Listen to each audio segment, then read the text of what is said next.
Welcome to Mystic Falls. Okay, I had to do that. So this is like a bonus unplanned video. Also, my hair is very straight, or as straight as I could get it after having it up in a bun all day and then sleeping on it. My hair naturally has no anything. But I'm doing my best to do an Elena-esque outfit today. This is as close as I could get. I have a lot of flannel because queer. But I have this necklace for my wife. Also very queer to say. The necklace is from my wife. Anyway, this video is to talk about the fact that within the past 4 months, that same wife who got me this necklace, and I have watched all of the Vampire Diaries extended universe content. I do not know what you're supposed to call it. But back in October of 2023, we decided to start watching the Vampire Diaries because I had never watched it and she'd only watched it for a little while and then had just like fallen off watching it because of work and all of life, you know. So we decided to watch it, and then once we finished Vampire Diaries, which we didn't finish until December, January, that one took us the longest. We then watched the originals. We just finished Legacies this week. So I was actually going to do this video, I thought, later, like in March, but we finished a lot sooner than I anticipated, so I'm doing it today. I feel like everyone has watched Vampire Diaries at this point, or like most of the universe has already watched it. So the show itself began in the early 2000s, and the most recent show, Legacies, did not cancel in 2022. The show's been on for a really long time in some sort of iteration. The first series, The Vampire Diaries, follows Elena, who my outfit is inspired by. I did my best. Damon, Stefan, Caroline, Bonnie, Matt, sometimes Jeremy, and assorted other side characters in Mystic Falls. So the show itself really at its core is the love triangle. So it's Damon, Stefan, Elena. So for most of the show, you're trying to figure out who Elena is going to wind up with. And what we learn as the show progresses is Elena looks exactly like Catherine, who is the person who ultimately turned Stefan and Damon because she was in love with both of them. Sort of. She's Catherine. It's complicated. So the story starts with Stefan and Elena bumping into each other at school because Stefan has decided to go to high school. Now, if I were a vampire, I'd like to point out, I would not go back to high school. I mean, he's supposed to be 17 as of his turning, but I just wouldn't go to high school. I wouldn't want to go. But he apparently does various things throughout the course of his over a century's long life, and he's decided to go to high school in Mystic Falls. Now, he has already met Elena, but Elena does not know this. She was in a car accident that killed her parents, but she survived, and her brother is still alive. Her brother was not in the car. So she meets him, and at this point in her life, she is different. She used to be sort of the super bubbly, happy-go-lucky, popular girl. I did mean popular, but my brain just stopped at pop. So the entire setup is that they meet and then they start this relationship, and then she eventually finds out that he's a vampire. Everything then gets very supernatural. Bonnie thinks she's a psychic, but she's actually a witch. Bonnie has incredible powers because she's of the Bennett line of witches, and as the story goes on, Bonnie is just increasingly excessively powerful and can basically do anything, but the show consistently like writes her off as dead. But she's not like actually dead, or something happens and it's bad and then it's fine. Bonnie gets used to like save the day a lot, and then also is like underutilized for all other things. Which is a choice. I do like the relationship dynamic. I'm not normally into like love triangles, it's not a thing that I like choose, but I did like how the show handled it. I like that Catherine shows up at certain points because they thought she was trapped under a church. Turns out, no, Catherine's just doing what Catherine wants to do because she is on the run from an immortal vampire, which is different from a regular vampire because Klaus Mikaelson, an original, is looking for her. So that's the introduction of the originals in the show. That doesn't happen until a little bit later, but I'm not giving you a full plot synopsis of everything. I'm just going to tell you things I liked. In Vampire Diaries itself, I actually like the like Stefan and Elena, then like Elena and Damon, and then Elena deciding to forget Damon because you're like, what the why? There's a lot that happens in that where you're like, oh my god, this relationship is doomed. Like any relationship that involves one of them is doomed. which actually feels almost true. I did enjoy watching the ups and downs of all the relationships. Elena's not my favorite character. She's just the one I could do an outfit the closest to. I do enjoy Damon a lot. Damon is my favorite of the brothers. I do like their relationship together, but he's the favorite of the two. My favorite character though is probably going to surprise people because it's Caroline. Okay, Caroline is awful when they introduce her. She's just like a snooty, popular girl who really does not like Elena, just because she feels like Elena gets everything that she should get. And when she becomes a vampire, she completely changes. She uses her type A powers for good, and I just love Vampire Caroline so much. Humanity off Caroline is still scary, but still has like this plan to not get caught, which I think is delightful. I did enjoy the prison world. Just because it gave us Damon and Bonnie together, which was not a pairing that you would typically see. Not relationship, in case you haven't seen the show and are just watching this because you're curious. They just become friends, which I think is very fun. I like the introduction of Enzo. He was a very interesting character. There's just like so many like secret society things and things going on. We get the Gemini Coven, which does carry over into later seasons. And again, the big core thing that they introduced in this one for later seasons is really the originals. So we meet Klaus, Elijah, Rebecca, Cole, and Finn in the Vampire Diaries. And then various characters, like, I'm just gonna tell you, Cole and Finn die technically in Vampire Diaries, but that doesn't matter because anyone and everyone gets brought back to life in the originals. So in the originals, we originally, good lord, that was not intentional. We have Elijah, Klaus, and Rebecca who have gone to New Orleans, and it turns out that Marcel, or Marcellus, who was turned by Klaus, has kind of taken over as the king of New Orleans, and there's like infighting between them because they are all related. We then, like, because we get the introduction of the hybrid, because Klaus was born a werewolf that was suppressed and he was turned into a vampire. Whole thing, they were all being hunted by their father, who is a jerk. His name's Michael, that's why they're the Mikaelsons, but Michael's wild and annoying and evil. So they're in New Orleans, kind of like starting over. Caroline does periodically show up at the very end of originals, which I really liked, because Klaus actually really likes her. He tried to court her. He said when it was the right time he would date her, but in the originals Klaus has inadvertently gotten a werewolf from the Crescent Pack, Haley, pregnant, which no one thought could happen. This happened in Vampire Diaries. They met up because oh my gosh, I completely forgot the werewolf in Vampire Diaries. I'm so sorry. Anyway, there's a werewolf. Sorry. We can tell that he's not a character I care about.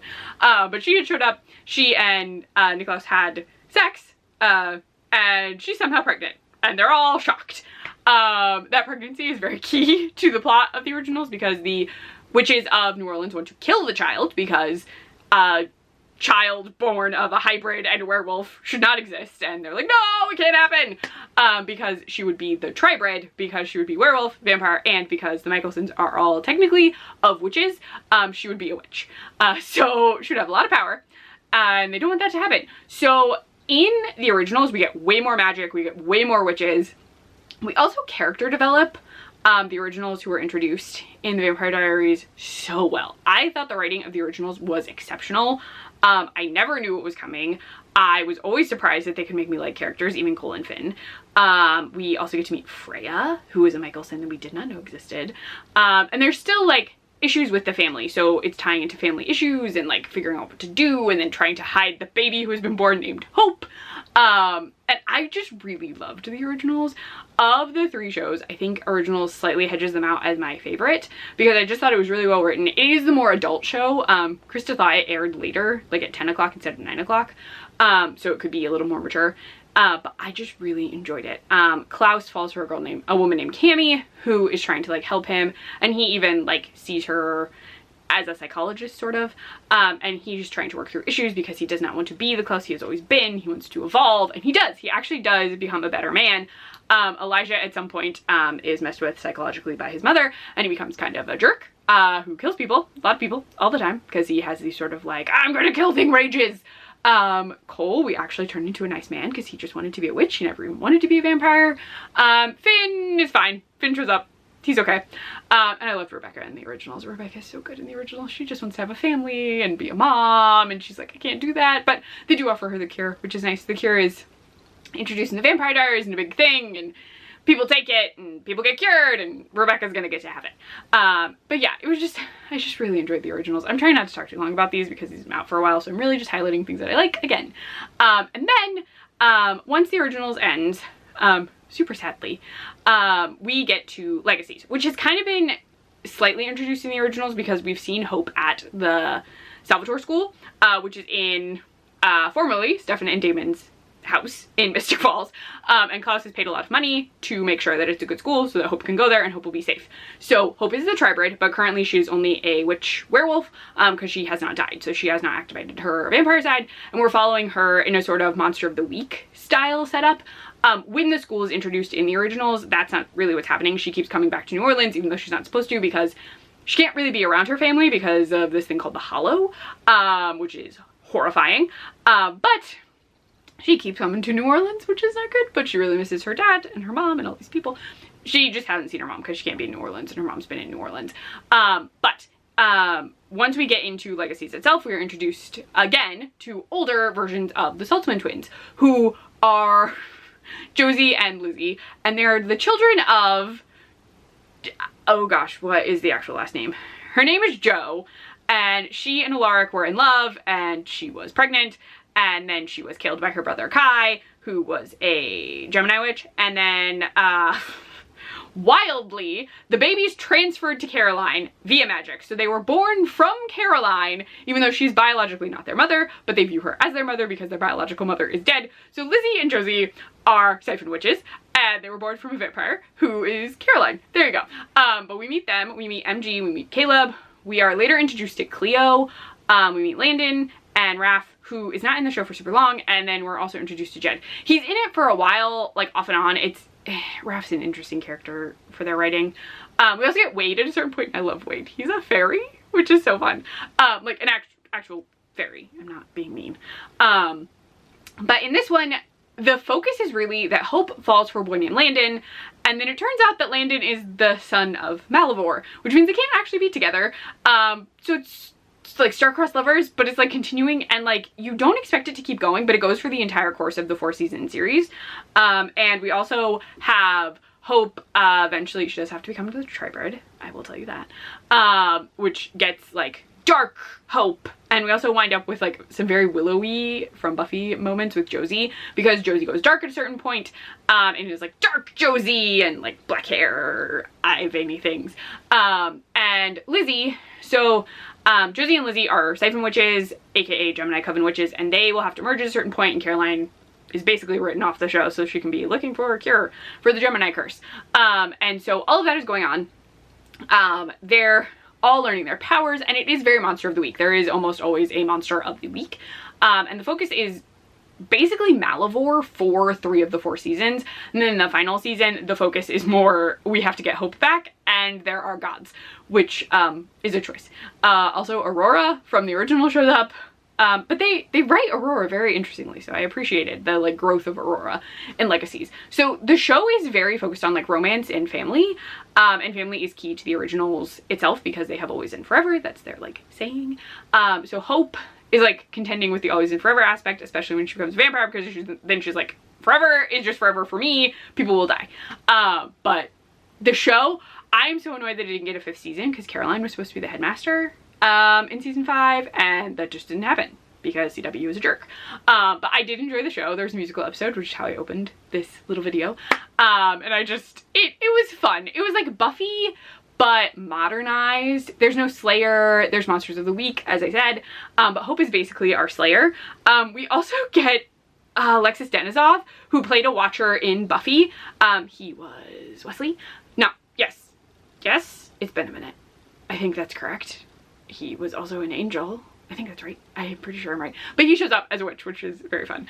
But yes, it was just like a fun show. A lot of it got very emotional. There are actually deaths, but sometimes they're not deaths. We get the evolution of Landon from Son of Malivore to something else, which was very cool. I liked the writing. I do think the writing is strongest in the originals, just because they have to work with technically villains from another show and make you want to be invested in them. I like Vampire Diaries. I think it was a fun watch. I was enjoying myself the entire time. There are wild plots, there are crazy monster events. Just a wild time, that show. And then Legacies, I just thought was so fun. It just felt like a modern version of something I had already enjoyed, and I liked the character development. I liked the characters. Some characters mysteriously disappear and they kind of explain, but whatever. I think that's because of filming conflicts, in all honesty. But I did like it. I liked seeing Hope sort of grow and grow into her new powers as they happened. I really wound up enjoying Lizzie because she is trying to work on herself, because she has been having outbursts. We also get Prison World in that one. I also really like Josie. Josie is also bisexual, queer. I don't know if they ever officially say, but she is with guys and girls. She ends the series with a girl and then they kind of break up. But it was just a fun time. They also introduced some gay male characters in the final season. I'm trying to think if there are... There's a lot of queer female stuff early on. I don't remember if there's another gay male plot. There probably is that I'm forgetting. But there's like a very big one in the final season. So it was just, I had a really fun time. I did not expect I would. I though am not reading the books. I watched Gavin Reads It All, I think is the channel name. Oh gosh. Gavin on YouTube, he read them and they sound absolutely awful. They're nothing like the book or like the shows at all. I'm not doing it. He had a horrible time. He thought they were really bad, and normally I would not be dissuaded by like one person not liking them, but the plots he was describing, I was like, no, I don't want to do that. I don't want to do that to myself. We did not rewatch this, but I also loved the Secret Circle show, which got canceled way too early. And so that one's really fun, but I'm not really going to talk about it in here. So technically I have in my life watched all of the LJ Smith related content on the CW, which feels very impressive. Did you watch Vampire Diaries? Tell me, who are your favorites? I am very adamant that Caroline is my favorite. I have her daylight ring on my desk. She's my favorite. I do think I can pull off an Elena a little bit better. Kind of. I would prefer to be Catherine, as my name is Catherine, and we spell it the exact same way. So I could have been Catherine this whole time. You'd never know. You really wouldn't. Because, you know, Catherine pretends to be Elena all the time. There are so many doppelgangers. So many doppelgangers! They even have a song about doppelgangers in the musical episode. That might be my favorite episode of all time of any of the shows. It was so fun. Okay, but I'm gonna go. Let me know your Vampire Diaries thoughts, and your original thoughts, and your Legacies thoughts down below. Who are your favorite characters? Who did you hate? Who did you love? What episodes did you like? What monsters did you like? I just want to know all your thoughts and feelings. Did you read the books? What did you think? I'm still not reading them, but I am curious if people read them. Maybe people did like them. Alright, let me know in the comments below. You can also find me on Instagram at ClefGoEverAfter. I'm gonna go. Bye, internet people. Welcome to Mystic Falls. Sorry, that's actually in my head. I'm officially leaving. Bye!